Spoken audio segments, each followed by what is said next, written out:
If we don't have a letter on record, we'll put one in and we'll do it.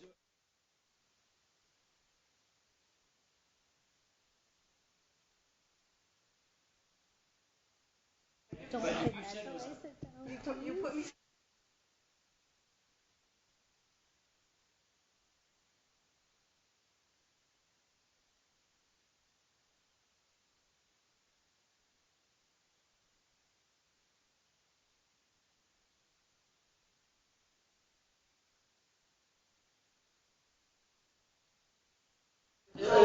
Just like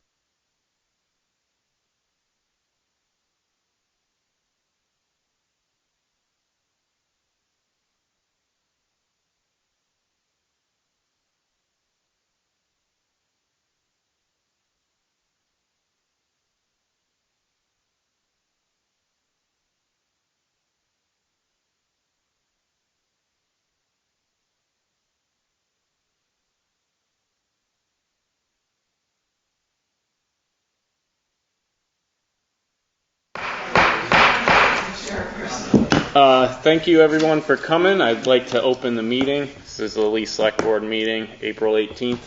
Our first order of business tonight, we have open session minutes from April 3rd. I would entertain a motion for approval. I'm just going to suggest one change, and it's probably my responsibility. On page 2, right at the very bottom, it says rest of the river is piling on by supplying an adjudicatory brief. It's actually an intervener brief, and I probably said adjudicatory, but that being said, if nobody has any other concerns, I'll make a motion. We accept the minutes from the April 4th meeting as written. I'll second that. If there's no further discussion, hearing none, all those in favor? Aye. Aye. Aye. Next, we have a public hearing, and we've done a few of these now. This is a public hearing for an alteration of premises, and this is to include some outdoor seating. The applicant is the 51 Park Street and Tavern. Really, this is a requirement for the state for specifically serving alcoholic beverages in outdoor seating locations. The regulations were eased during COVID, and I think they just got extended again, but a lot of places in town are altering their premises to include these sorts of things. Do we have somebody from 51 Park who would like to say anything? Is he on? Yes, this is Rob Trask. I'm on via Zoom. Thank you for coming. Thank you for taking my application. Absolutely. Just go ahead and tell us what you're doing. If you have anything. Sure. Yes, we're looking to continue using the outdoor seating that we started during the pandemic. It's basically the to the left of the carport when you're driving into the property. There's a lawn area where we have 6 picnic tables, and we're just looking to extend that going forward. Mm-hmm. I saw in here, is there on your map, is the other side included with your outdoor terrace as well? Yeah, the outdoor terrace had always been on the liquor license. Okay. So this was just adding the lawn, we're calling it the lawn seating, but the grassy area to the left of the carport. Okay. Seems pretty. Seems everything's there. I'll open it up to the board for comment first before I. Well, Mr. Chairman, I have a question for Mr. Trask. Gordon Bailey here. I noticed you say something about a rope fence. How does that stop somebody from handing off a beer to a kid walking by? I mean, we've always, like in any other things we've done, we've always had a more substantial barrier than just a rope. Mm-hmm. How are you going to deal with that? That just seems like it doesn't quite cut what the standard we've held other people to. Okay. Well, I guess one comment is that we've done it for the last 3 summers without incident. It hasn't been a problem, and that's even without a rope. I put that on there as a general delineation because I knew that a minimum of a rope would be required. But what I'm hoping to do is add several planters and kind of, separate the area to even more so. But it's not at the point where we'd want to be putting up a fence in that area. And it does have direct line of sight to our staff, on the porch. The host stand's located right outside that door, and we monitor that area regularly. And again, the last 3 summers we've been using it without incident. I think because it didn't come here for a review, more than likely that was part of the reason. Yeah, I'd just like to see something more substantial than just a single rope. It just doesn't seem like that's quite good enough. I mean, maybe some raised planters, like you said, something like that's a little bit more of a deterrent for people just, I've been playing, people just walk through ropes, they hold them up, they go under them, they go over them, they walk by them. It's just, I don't know, I'm just uncomfortable with just a rope, whether you've done it for 3 years or not. It's just, Okay. I know we've held other people to more than that, so I don't know how the rest of the board feels about it, but I'm just uncomfortable with a single rope going across there, that's all. So, I don't know. I'll leave it to the other folks. Other than that, I don't have a problem with the picnic benches out there. I don't have a problem with alcohol served outside. Nothing. Just something a little more substantial, and that would make me much more comfortable on this. I'll leave it to the other folks too. Rob, you're saying it's your intention to put the planters and that sort of thing out there. When do you think that might be underway? I lost you on the last section there. You're looking for timing?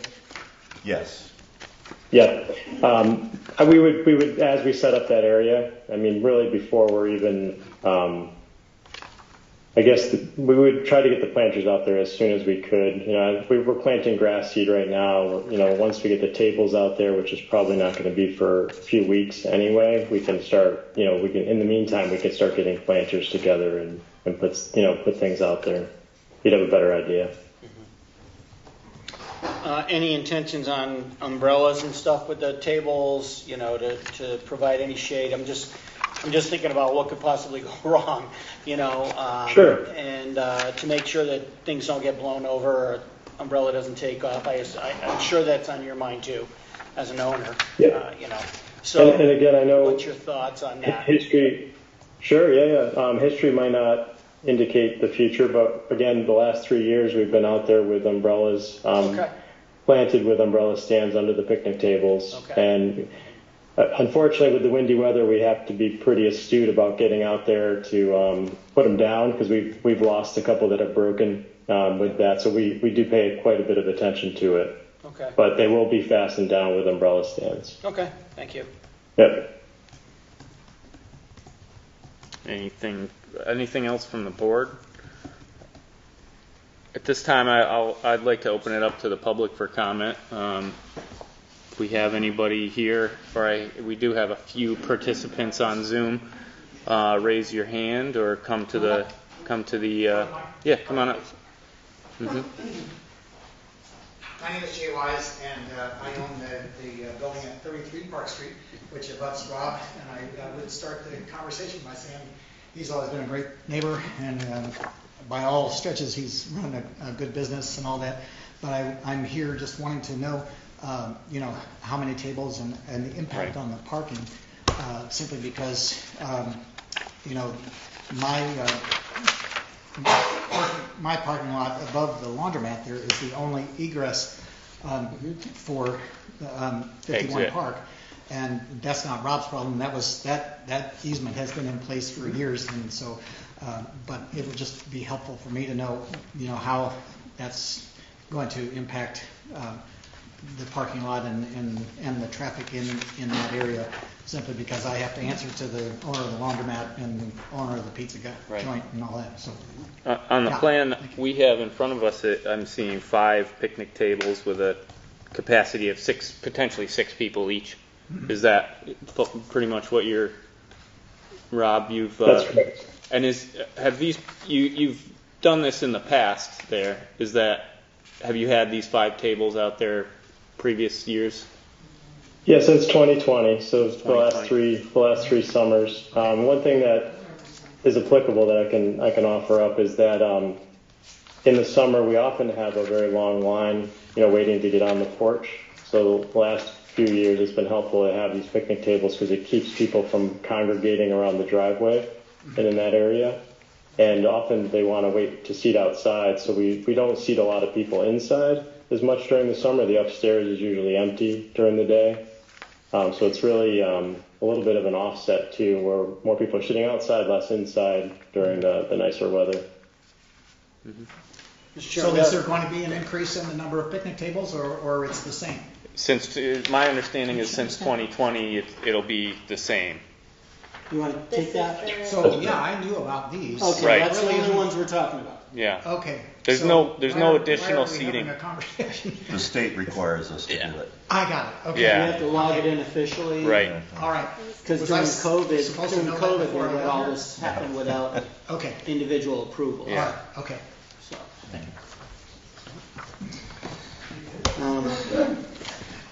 So, yeah, I think parking, I know you say the upstairs is usually fairly empty, Ben, when you're using the outdoor seating.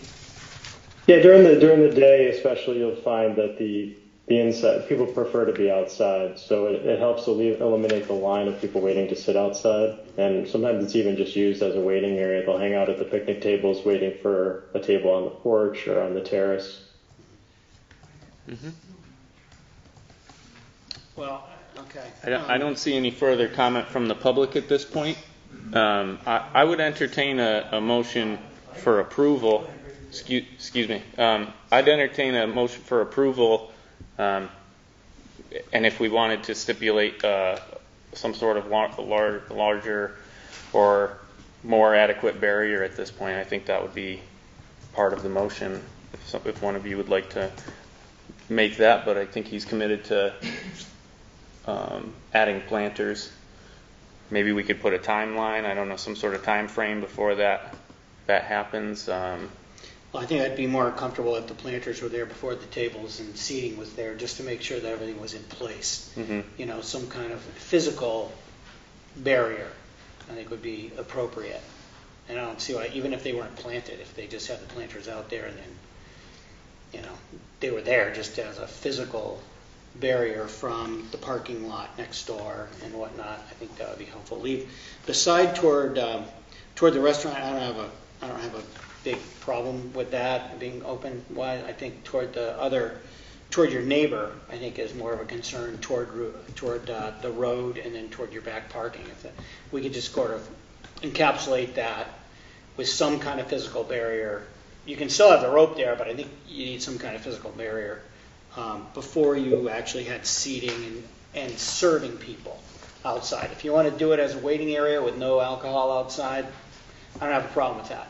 But once you start involved serving outside, I think you need the barrier there first. If that you understand that. Yeah, I'll look into some options there, and I'll get the some planters out there, ahead of time. Okay. I mean, with that as a condition on the motion, I would make the motion. I'll second it. Okay, I have a motion and a second. So if there's no further discussion at this point, I'll call for a vote. All those in favor of the application for alteration of premises? Aye. Aye. With the stipulation. Sure. And I have a question, just a question only. Does this, with each of those tables having 6 people, is the liquor license usually, you would know the answer to this, is the liquor license usually issued based on a number of people so that we need to up the number of people and mention specifically it's for outdoor seating? If so, I just want to make sure we alter Occupancy, the license. right? Yeah. So the we need whole to alter that. application is based off of, so if you look on this first It's there? page here, Okay. he has to include, So I can see it. it's on page 1 of the actual application, he includes seating capacity, occupancy number. Including the outside. Well, I Yeah. saw the seating capacity 225. It's for the entire, they have to have it for the Entire entire building. So restaurant, that's outdoor, outside, indoor. because inside I'm thinking that's a lot of people for inside. But they have a lot of porch seating and outdoor seating, so Yeah. if that's the part of that number, then I get it. Yeah. All right, thank you. No, I just wanted to clarify how it was going to go to the state. Yeah. All right, thank you. Thank you, Rob. Thank you. I appreciate it. Yeah. At this point, we're going to move into the public comment portion. I have a hand. Josh, do you have a public comment you'd like to make? Go ahead and I do. identify yourself. Thank you. And, yeah. Hi, I'm Josh Bloom. I live at 204 West Park Street here in Lee. I'm sorry that I'm unable to be there in person tonight. But first, please allow me to recognize and thank all of our town select board members, our town administration, and our town's pro bono lawyer for their excellence, trustworthiness, veracity, and commitment to stopping GE's Berkshire toxic dump, and for the support you've all shown our community and towards our health, environment, and welfare. You're doing an excellent job and deserve our recognition and praise, so thank you. What I would like to address with you tonight is the following. I want to recap what I've been up to and tell you my concerns about the actions of the Berkshire Regional Planning Commission and the Housatonic Rest of the River Committee. I want to ask you to be mindful about how the Berkshire Regional Planning Commission's potential probe dump biases may be affecting our town's strategic plan. And I want to discuss the pros and cons of the town of Lee voting to reject the budget line 800 in Article 7 of the town meeting warrant that would fund the Berkshire Regional Planning Commission in the amount of $4,807.34. Please think about that last question while I review a few developments that have happened over the last month.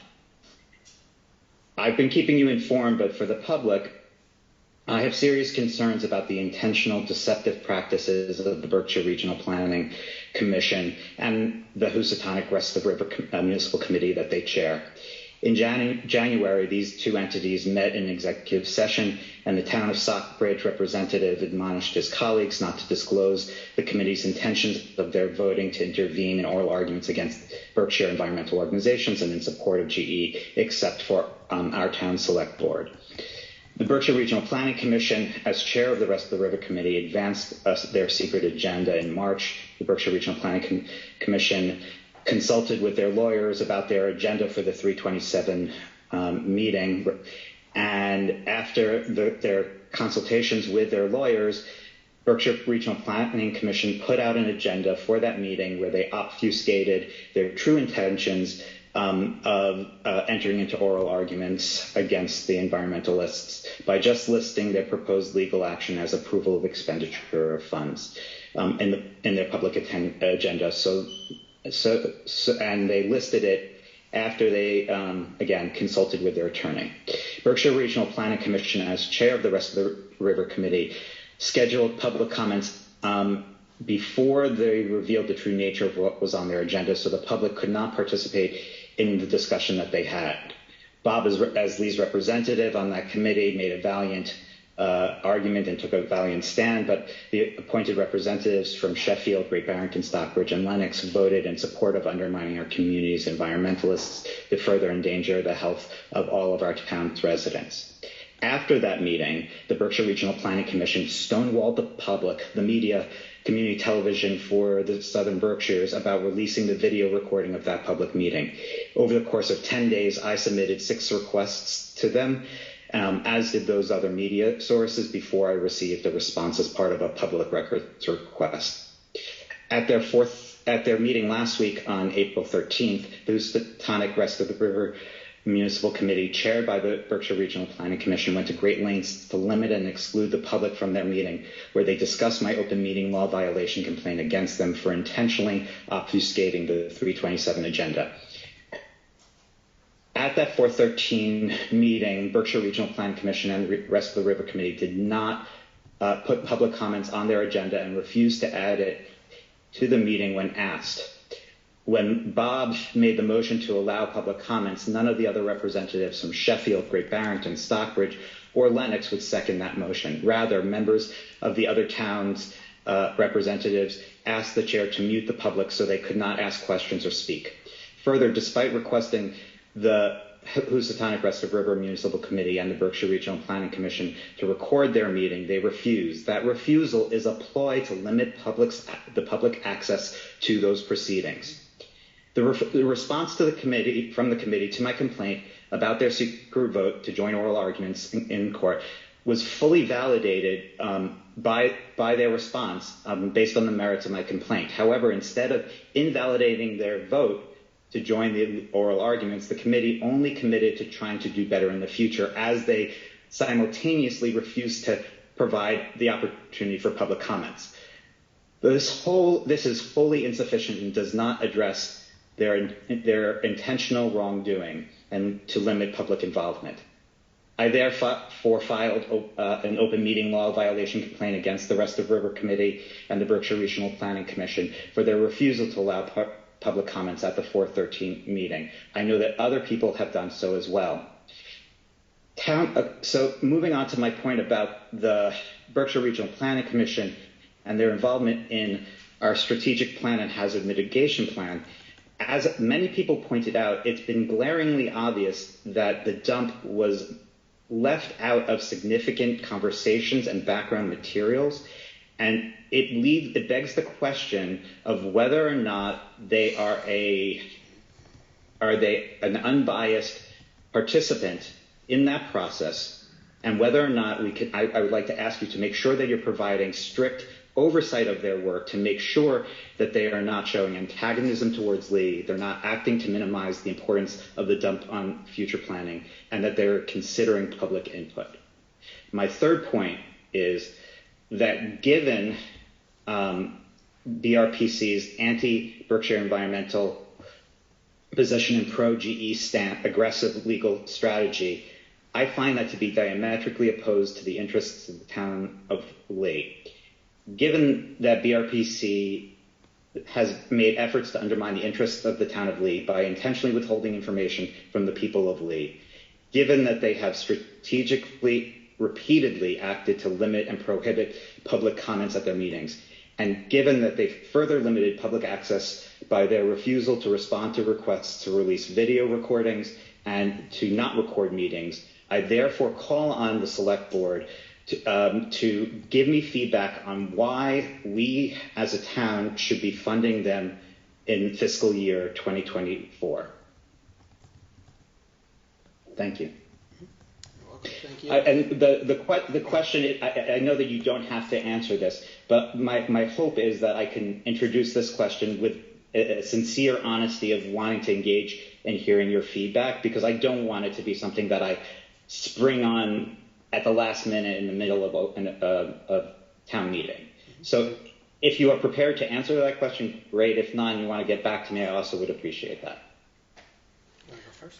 Thank you, Josh. Go ahead, Bob.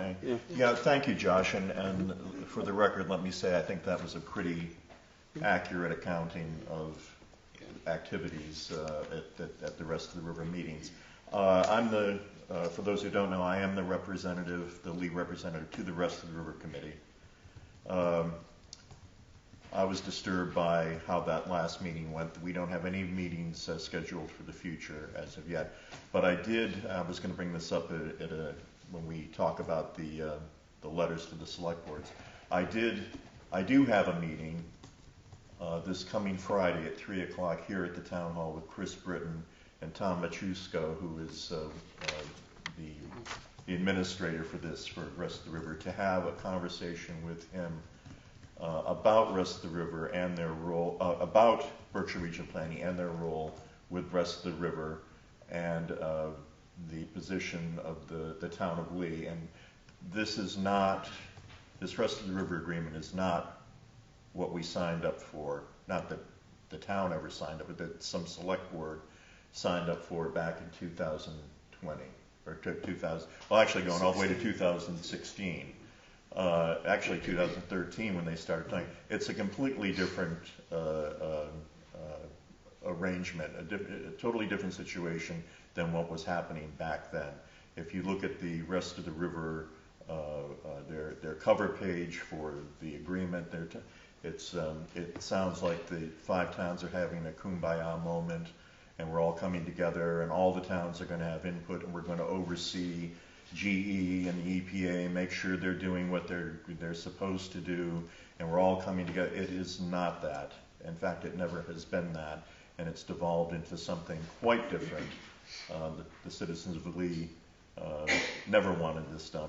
The Rest of the River knows that, and Berkshire Regional Planning's role in this, which is basically to be a facilitator, has now become a political one.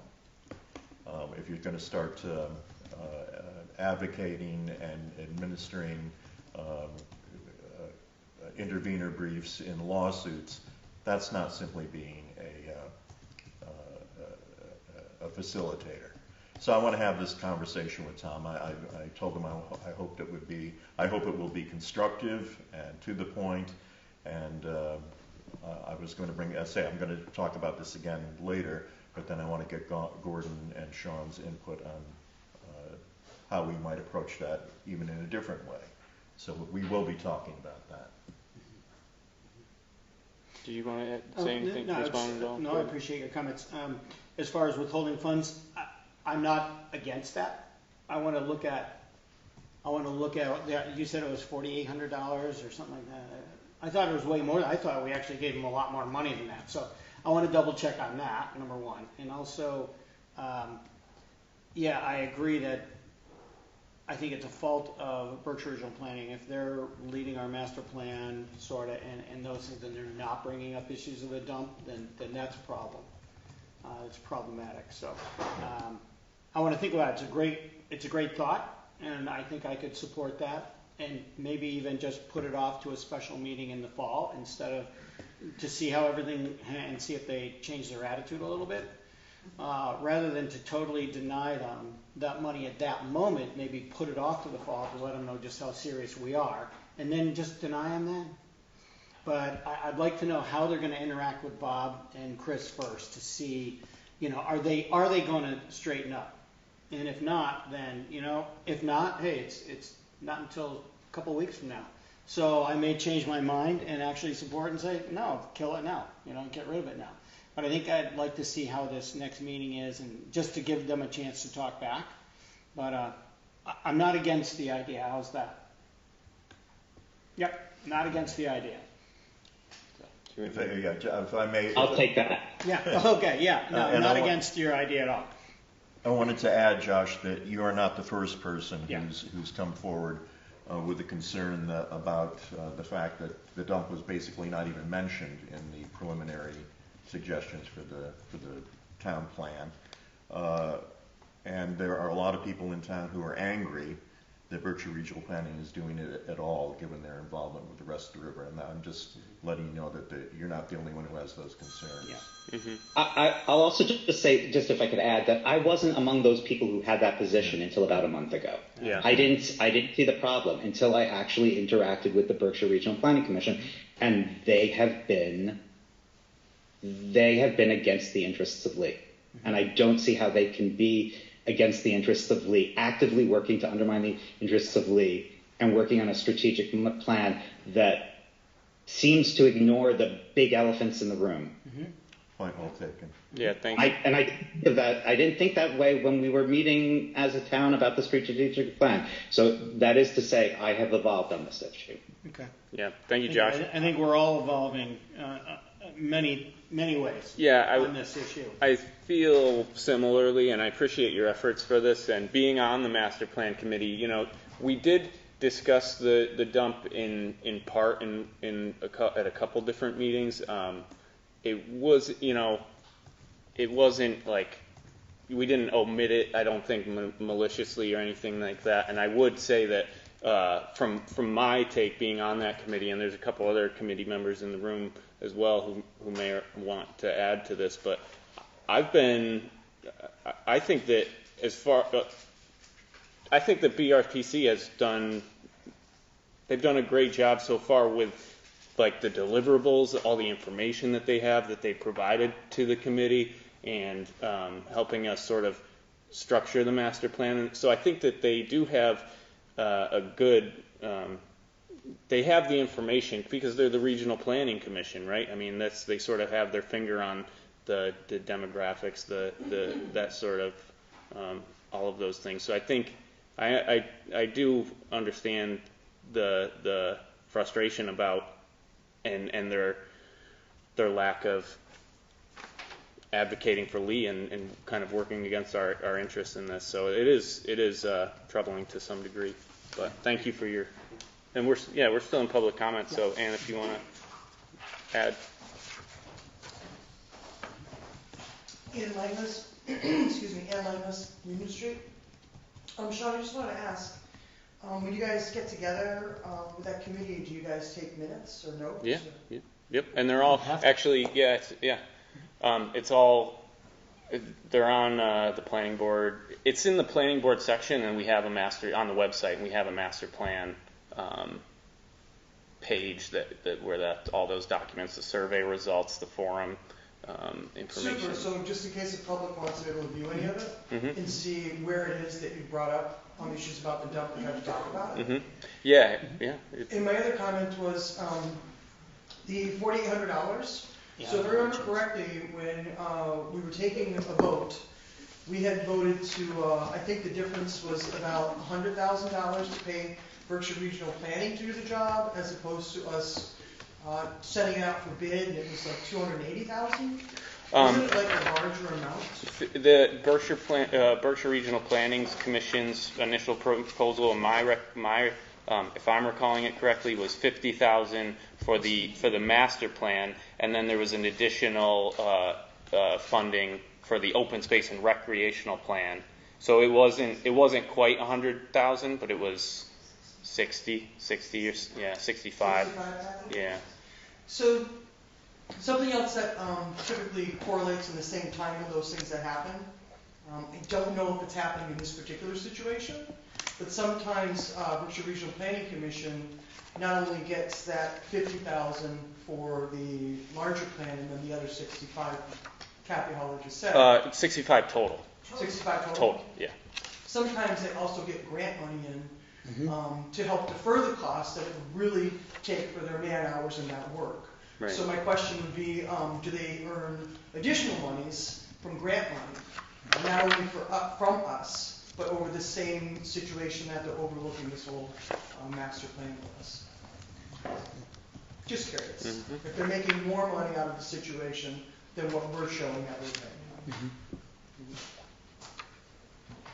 The third question to that was, when we do have our town meeting, perhaps we could take a vote, and I know the warrant's already out, we could put it on hold, we could have a special town meeting. If people really have a strong adversarial feeling about paying Berkshire Regional Planning Commission anything at this point, isn't it something we can put aside to do a special town meeting? Yeah, I think that was Gordon, That's part kind of what of I was what saying. he was Yeah, suggesting. what you can do is when we go through the line, because I was just trying to find it, and I found it in the warrant. It's item 800 under governmental, Berkshire Regional Planning, $4,927.52. That's kind of like just a generalized assessment based on our population, I believe. And so what you can do is, when we first read it off, somebody should hold it, and then we can have a discussion, and then there can be a motion to continue the discussion about that until the special town meeting in the fall, and that way it just wouldn't get encumbered at that moment, but we'd bring it back to the table then, just to see, because I mean, I'm going to be interested to see how the meeting goes. We obviously won't all be there, but Bob and Chris will be there, and we'll get a report on that afterwards, and let's just see how that works out.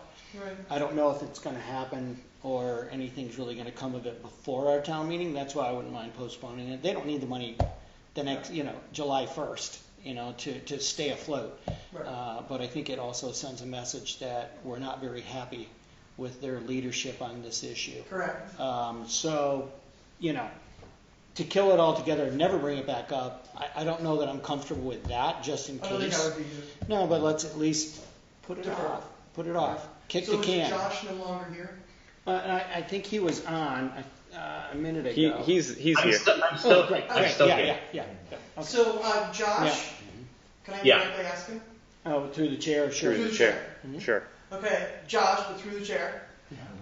You had mentioned how the Berkshire Regional Planning Commission was instructed by the lawyers.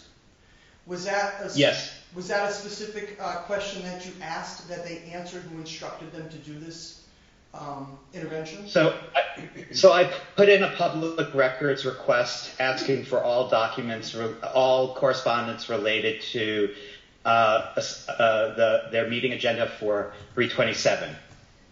So amongst the documents that they released were an email from Melissa Provençal, I think is her last name, to one of their 2 law firms, because now they have 2 different law firms that are dealing with different aspects of my complaints.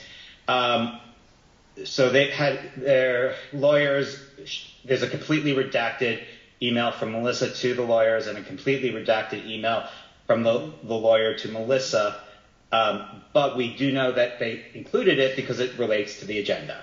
And then either later that day or the next day, I would have to look at they put out the agenda publicly. And if you look at the 2 emails from Melissa that I put out publicly through social media, which are pinned to the top of my Facebook page, you'll see how she frames it in terms of the of how much the RPC is asserting their role in establishing the agenda. Okay. So the reason why I asked Josh that question is earlier today I sent an email in and asked the chair of Berkshire Regional Planning Commission to answer a simple question. And the question was, can you please, would you please identify who or whom, what parties or lawyers instructed either Berkshire Regional Planning Commission or the rest of River to actually put to vote whether they were going to intervene in the oral arguments between GE EPA against HRI and HEAL's appeal for the First District Court. Yeah. And hopefully I'll have an answer tomorrow. But if not, perhaps that's a question when you guys put the letters for, since we now know you're going to be having a meeting this week, that could be asked. Yeah, I think, Anna, I can answer it in part, and that is that I can tell you that the representatives, I don't say the towns, I say the representatives that sit at the rest of the river table are marching in lockstep on this. And they wanted to put this intervener brief in. They were quite enthusiastic about it. So the attorneys may have told them, yes, you can do this, and here's how you can do it, because that's what attorneys are paid to do. Right. But I can tell you it's that committee that wanted to see this done. Okay. All right. Thank you. Thank you. I have one more hand. Claire, if you could unmute yourself and feel free to comment at this point. Let me ask her. Let's see if I can do that. If she's still with us. She's probably on mute. Yeah, she is on mute. That's a mess. Okay. There you go. All right. Good evening, Sean. You're not Claire. Identify yourself, please. I'm Mr. Claire. There, now we know we are. I do. My name is Ed Leahy. I live at 110 Mill Street, and I was born and raised here. I was away for 20 years working and came back, and I've been here for the rest of my life. Speaking to the issue that is coming forward next week with a meeting with Senator Warren's people, with no disrespect at all for Sean or Chris, I would like to see one of our big guns there at that meeting, either Tim Gray or Bob Jones, so that the people that have been in this fight for 20 years will have a voice. Sean, you're going to be doing your best, and Chris, you are the best, and whatever that is, we need the voice as loud as we can get it. So I would respectfully suggest that either Tim or Bob Jones or someone else that you feel from our group, all of us, including Claire, could speak to this issue, because this is if we look at this pragmatically, this is it. If we don't get Warren, we're in deep trouble. There is nobody else, because we already know where Neil stands. We know where Markey stands. This is the only shot we have, and so we've got to do our best. And with all due respect to Sean and Chris, I would respectfully suggest that either Timmy or Claire or Bob Jones was in that meeting to reinforce your arguments. Yeah, thank you, Ed. Thank you, Ed. I'll just go ahead and say that I had some correspondence with Chris, and it not being a public meeting, we can't both be there at the same time, but I offered, I think we lost the Zoom meeting. That's all right. I did offer. Recording in Yes, progress. There we go. They're back. Oh, we got you back. Okay. Can't hear him. He cut it off somehow. Oh, no, it's coming back. Are you here? We can't hear you. Oh, I'm on mute. red. Yeah, there we go. There you go. Is that better? All right, start all over again, please. Thank you, Ed. No, I would just like to say, it not being a public meeting, Bob and I can't both be there at the same time. But I had some correspondence with Chris, and I suggested, I could be there for a half an hour, and then Bob could come in and participate for the second half of if it's only an hour. And I don't know, Gordon. Well, I defer to you and Bob. I mean, Yeah. that's okay. I could come if you want, but I trust you both. We would absolutely appreciate any questions that you would want to Sure. submit, but I'll do that beforehand. that was sort of Chris's and my No, correspondence. I appreciate that, Sean. And, Well, understanding what you're saying, you leave out Tim Gray, who is there is no greater expert in this field probably in the country than Tim. And to have this meeting without Tim there is difficult to understand. Yeah, I think that from my perspective, Tim not being a representative of the town, I think it would be a little improper at this point to bring him into this meeting. This is just for us to ask some questions and to understand where Elizabeth Warren's office is in this issue, and then to kind of go from there. Really, this is just the start of the conversation, is what I'm hoping, and I would definitely welcome Tim always, at another time if we can continue this conversation. Absolutely.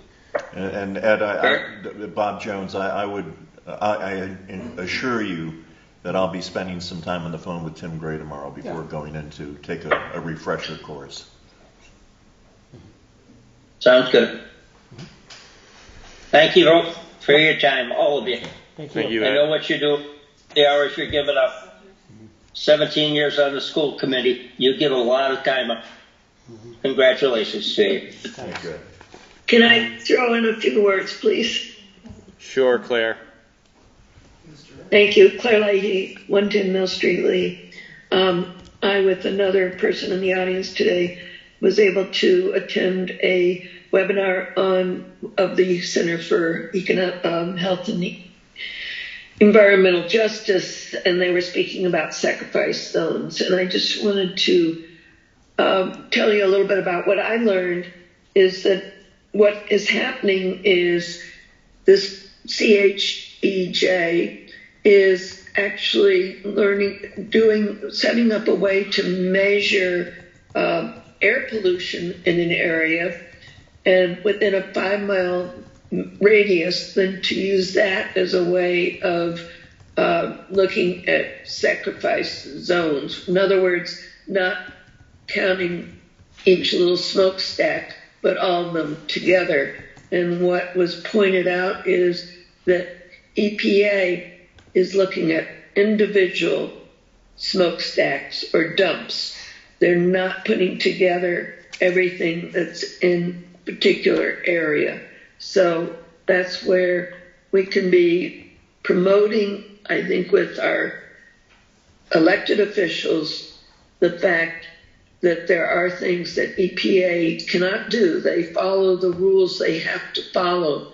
But at the national level, this is something they're starting to look at more and more.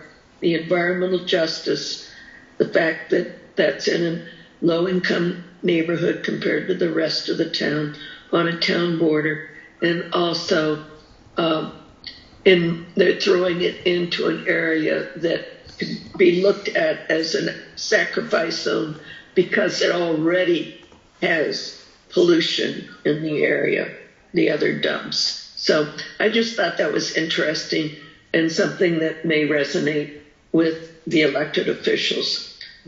That's something they can make a difference with that EPA can't really do. Thank you. Thank you. Thanks, Claire. I think you had 2 other hands up. Yeah, I got one here in the audience. Your comment is related to this, please, go. We're still in public comment, so please. Hi, my name is Janice Frame, 35 Church Street, Lee.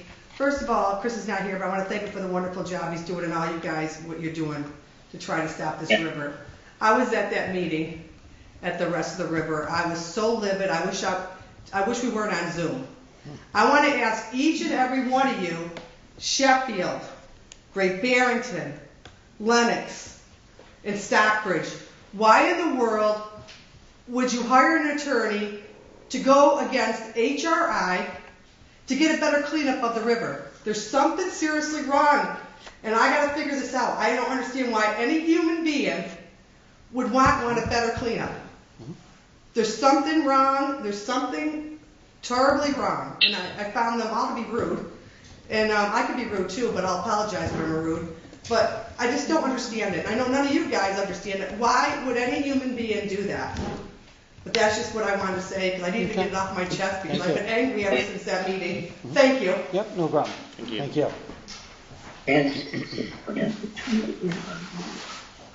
Okay. Go ahead, yeah, please. We're still in public comment, open. Okay, hi, Gail Cerisio on Park Street, West Park Street, Lee. I'm here to read this proposal.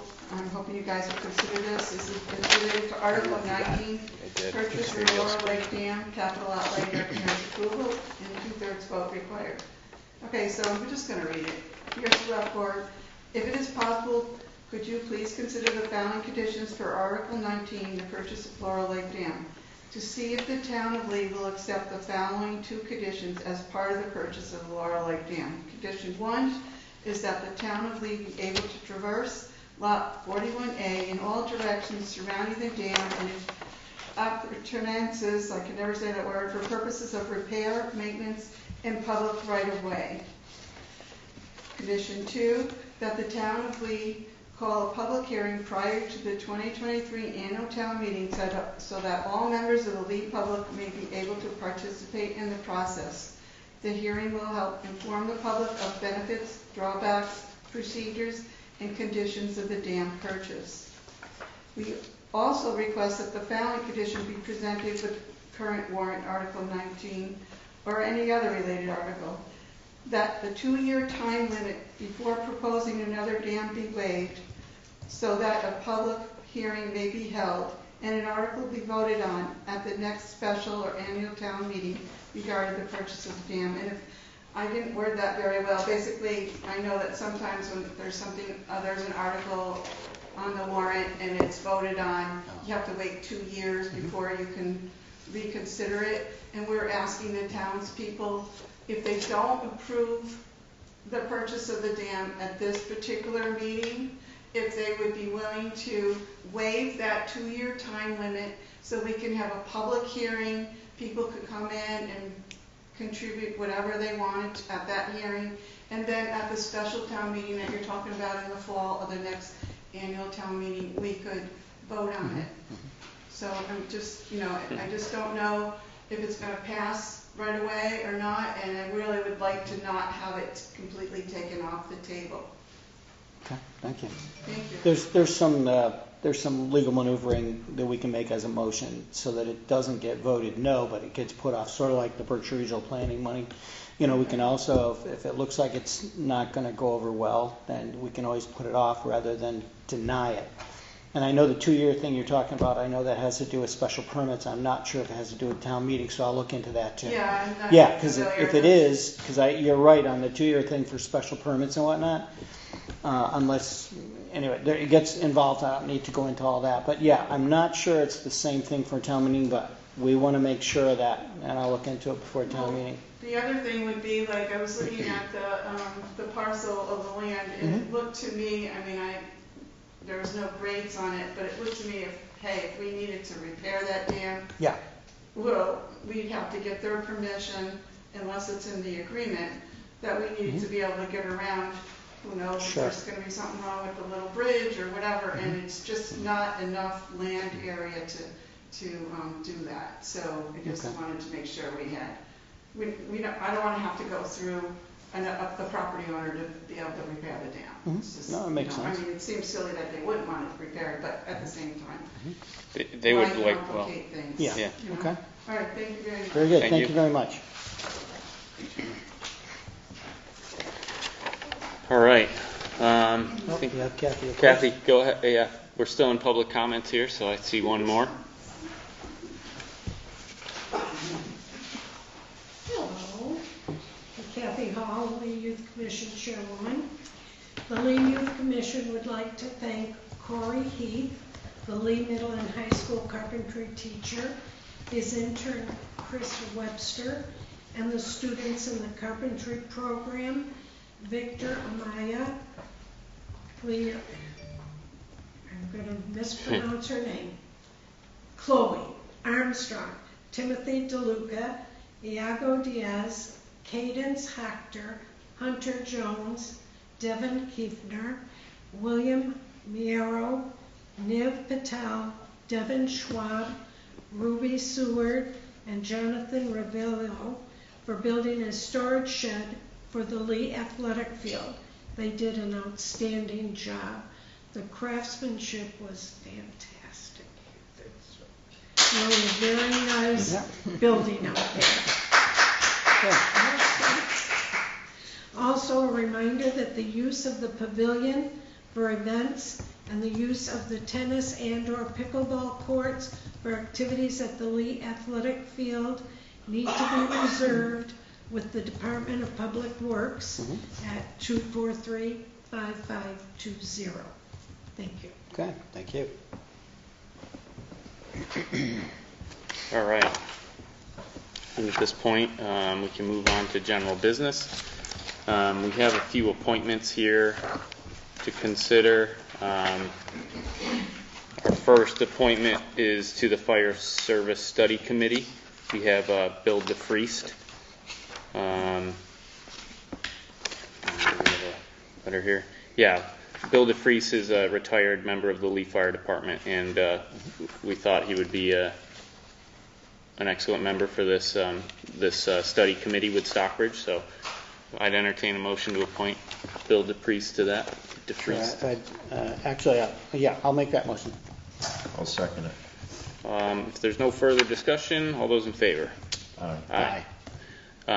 Next, we have a fire department part-time firefighter EMT, Gary Hayes, recommended by our chief.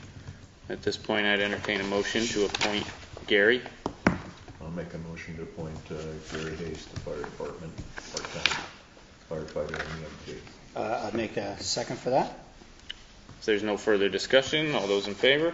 Aye. Aye. And we have an election worker, Joe Scully. That is. So I would entertain a motion to appoint Joe Scully as an election worker. Sure, I'd make that motion. I'll second it. If there's no further discussion, all those in favor? Aye. Aye. Aye. Okay, we next have an ARPA request, and we said we weren't going to do this. I know. But this seems like a good donation to make, and it's for a rather small chunk of money here. So we're looking to allocate $200 to the Jacob's Ladder Trail Scenic Byway. And so if there's a motion, I would entertain a motion to release $200 of ARPA funds for that purpose. I'll make a motion that we release the $200 from the ARPA funds for Jacob's Ladder Trail Scenic Byway. I'd second that. If there's no further discussion, all those in favor? Aye. Aye. Next order of business, we have a utility cut permit. This is for 200 Golden Hill Road. Go ahead. Chairman, as looking this over, it looks complete. So I'd make a motion to approve the water tie-in. Looks like, yep, the water install at 200 Golden Hill Road, given it's been signed off by the DPW and the police. I'll second it. If there's no further discussion on the utility permit, all those in favor? Aye. Aye. Aye. Our next order of business, we have, would like to announce the Memorial Day Parade is going to be this year on May 29th, Monday, and it's going to start at 10 a.m. Do we need a motion to, I don't think we need a motion to approve this. I think we just say, This go is, for it. yeah. So please, everybody who would like to go to that, Are we all going to excited go to clothes see- shopping like we did last yeah. Maybe. Matching. Maybe not that far in. I know that one of the things that this is looking for, I think, is, and I didn't know it was coming through you, but whoever's running this, I thought it was somebody else. I'm in I charge didn't of the think it was- lineup. Oh, you're in charge of the lineup, okay. Because they really want more people Yeah. to become involved, more local organizations. I think that's really what they're looking for. And then get a hold of the selectman's office, Sabrina, and let them know if you want to, if you have an old vehicle or whatever you want to drive, or if you have an organization, Girl Scouts, Boy Scouts, whatever, you know. Please sign up. Yeah. Lions, Knights of Columbus, whoever, you know, just have people participate. And if I may, I just thought of this now. I should have thought of it before. After last year's parade, and also the Founders Day parade, I had a few people not complain, but just brought to my attention that they didn't see many American flags in the parade. Interesting. And so we might just reach out to the committee and say it'd be nice to see a that's a few good more idea. flags. Yeah, okay. It might be a nice addition. And Especially Memorial Day. Exactly. Yeah. Yeah, yeah, that's a great idea. Okay. Okay, our next order of business, so we have, this is something we've talked about in the past, of reaching out to all the select boards as part of the Rest of River Committee, and we did take a step with reaching out to Stockbridge, didn't really get anywhere, but we thought at this point we would, with the development that Josh had eloquently gave us the background of recently, we thought it would be a good time to just reach out and ask a few questions. I guess I suppose I can read the letter. It's to all the towns. It's to all the towns, Same so that letter. we have, same letter. So, dear Select Board members, the Rest of River ROR Committee voted 4-1 in public session on March 27th, 2023, to provide Seeger Weiss with $15,000 as an intervener in the First Circuit Court of Appeals case of the Housatonic River Initiative versus the Environmental Protection Agency and General Electric. This vote has caused our board much concern over the legitimacy of the Rest of River Committee, as well as its members' relationship and responsibility to the respective select boards that they serve under. Ideally, members of the Rest of River Committee would seek advice and approval of the full select board before agreeing to provide legal representation that potentially favors EPA and GE in constructing PCB landfill in the town of Lee. We fear, however, that this consultation did not happen and are hopeful that the board would not have supported these efforts to undermine a case that could potentially save the town of Lee from receiving a toxic landfill. While we were not asking or expecting the committee to provide legal support, for HRI, we feel that supporting GE was contradictory to Rest of River's mission to advocate common Housatonic River cleanup goals for the Rest of River to the EPA. In light of these events, we respectfully ask that the Lee Select Board have an opportunity to speak to your board regarding the Rest of River situation at an open public meeting this spring. We look forward to hearing from you regarding this important matter. So we have a copy for each town, 4 copies here, and I would entertain a motion to sign these 4 letters. Sure, I'll make that motion to sign. I'll second it. And is there any further discussion? I think there was there's one little word we missed. missing. There's one word missing. We just need to support 4 or 2 that just in that legal support. We just need to look at that. Okay. It's just one word. It's not a big deal, I think. So, we have a motion and a second. I see one hand in the crowd, and if you'd like to comment, please. Ann Langus, 25 Union Street, Lee, Mass.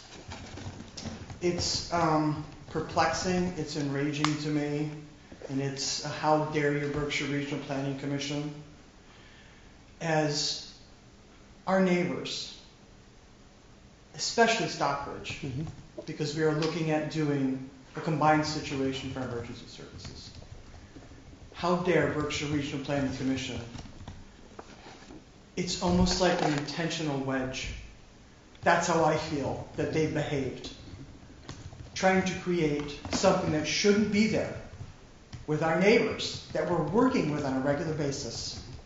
I just need to say that. Thank you. Okay. If I may, Sean. Yes, and I understand what you're saying, and the elephant in the room is this: rest of the river is one person from each of the 5 towns. Only 2 of the five representatives sitting there are actually elected officials. That's myself and Renee Wood from Sheffield. Yeah. The real problem here, of course, is the structure of the agreement, and that structure was set up to do exactly what it does. It keeps everybody in the dark. So when we talk about Sheffield and Great Barrington and Stockbridge and Lenox, the people in those towns, that dump's going up in Lee. They're getting paid for it, I guess. They must want it. That's where a lot of people are in these towns. I mean, these are good people in all of these towns. They're not getting the information that they need in order to help us.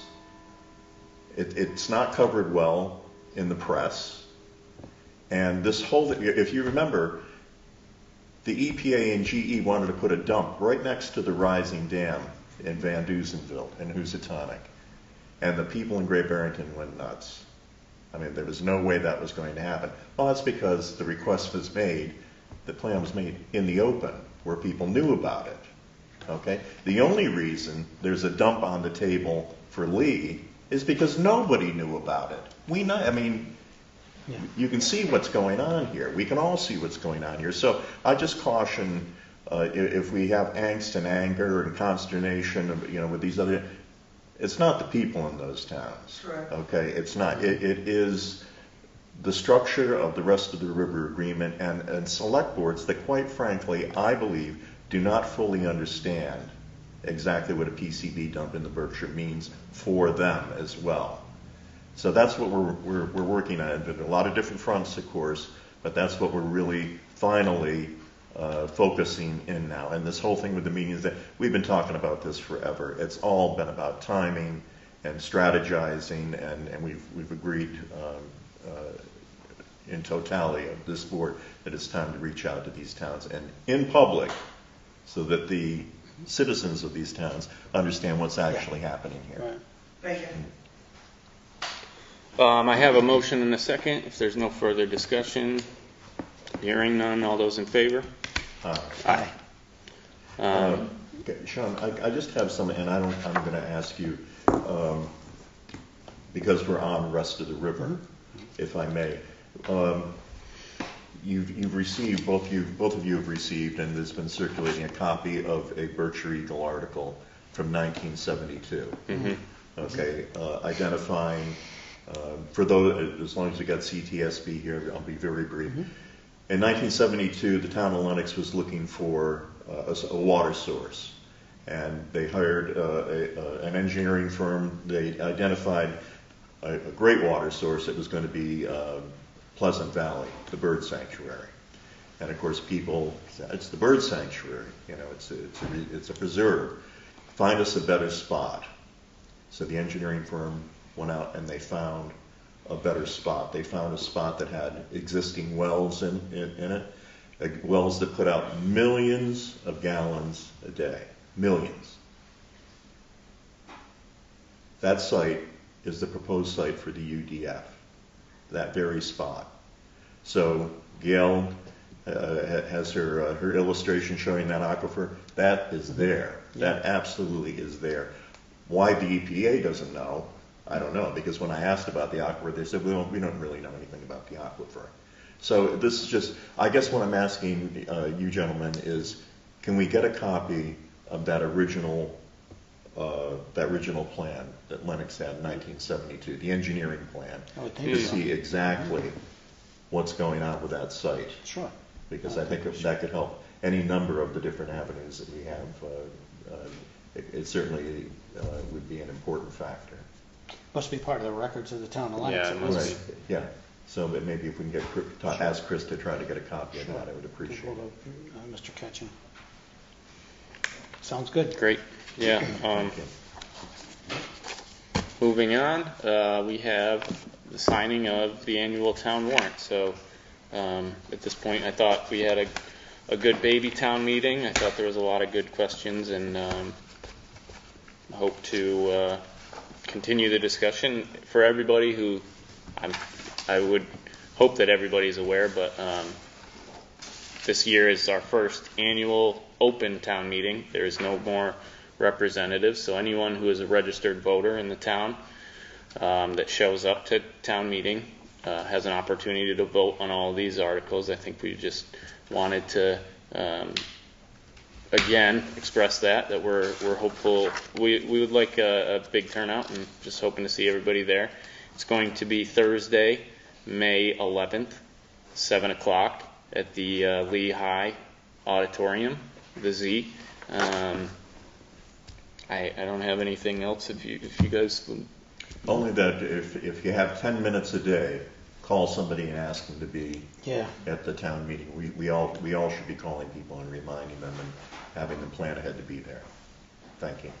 Gail? I just Sure. have something to add, since you're asking, is Chris has put some little videos or PowerPoints On the website? On the website on how to conduct yourself, because we haven't really been able to have a open town meeting. So if anybody's really interested in figuring that out, then all you have to do is go to the website. If you can't find it, Chris will help you.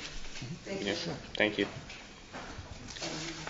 So if there's nothing further, I'd entertain a motion to sign the May 2023 town meeting warrant. So moved. I'll second that. Okay, if there's no further discussion, all those in favor?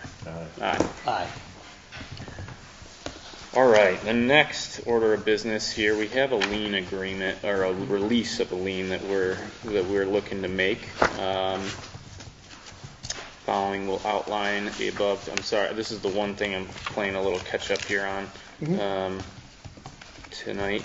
So this is for the estate of William F. Miller, who passed, and he had a deferred payment loan agreement with the town, and we're looking to release that lien at this point. I think if there's we did this one other time, just within the last few months, for someone who needed to sell a property. Yep. It was a great program when it was in place. A lot of people do work on their homes, and we're past the time frame when they had to hold and not sell it, and now the estate would like to sell it. So I'd make the motion that we sign off on the release of lien, or at least have the chairman sign off on the release of lien, depending on what the form looks like. Yep. I'll second that. And I would just note that there is a zero balance on the lien, so there's nothing further. All those in favor? Aye. Aye. All right. Before we end tonight, I just wanted to say tonight, actually right before our select board meeting, we met the Open Space and Recreational Committee met for the first time. Kathy was part of that committee and Gail was there, so thank you. And we're really just getting started. There's a 7-year-old plan that we're looking to update.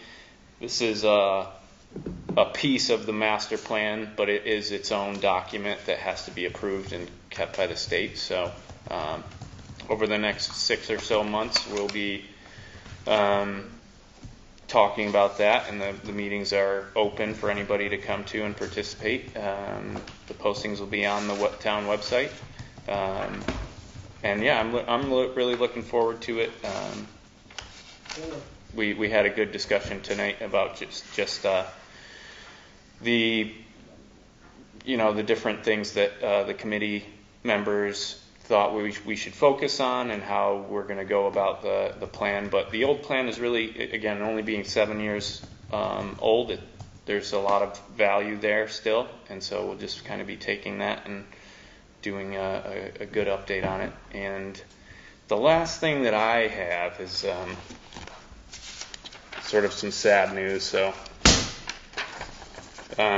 we were notified that the last couple of years since I've been on the board, annually we've recognized Barbara Broderick as being our oldest town resident, and